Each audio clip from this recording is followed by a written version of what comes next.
international corporations are modifying our weather all the time, and they're modifying it in ways that cover thousands and thousands of square miles. Programs are impacting microclimates needed for our crops to survive and needed for pollination. The other issue is that a lot of times we're talking about mitigation for climate change. It's rather an undefined term at this period of time. And so what happens is that many times we're talking about artificially putting chemicals like sulfur or particulates into the atmosphere in what they call geoengineering schemes to reduce, supposedly, global warming. And if you take and you put up into our skies chemicals to reduce the amount of sunlight reaching the earth, you are going to begin to reduce crop production.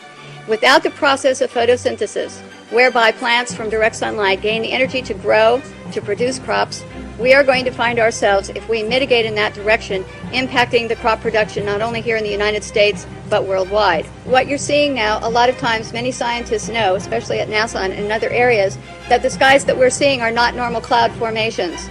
These are man-made. In California, the State Department of Health drinking water tests were examined between 1970 and this year, and we found unusual spiking in barium, aluminum, strontium, manganese, and all of these spiked at the same time in various drinking water supplies across the state of California and also in Arizona. So what's happening with these atmospheric tests is that aluminum, as one example, gets into the root systems of our trees, and it looks like the trees are dying of drought, but they're not. Many of our forests in Redding, California and other areas are dying from warmer temperatures produced by persistent jet contrails, also impacting tree health and crop health. They know from scientific studies back in the 1970s that they deplete beneficial ozone in the atmosphere by releasing nitric acid.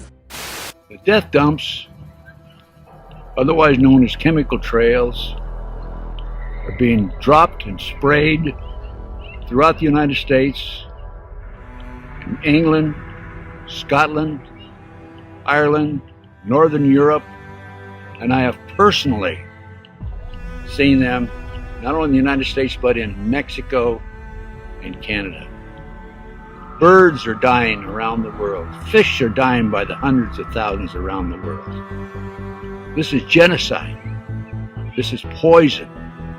This is murder by the United Nations.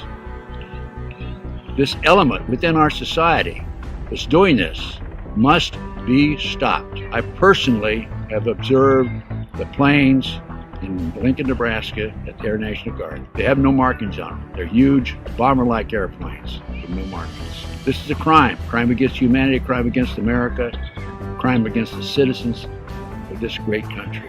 What is wrong with Congress? This has an effect on their population and their people and their friends and their relatives and themselves. What's wrong with the pilots who are flying these airplanes?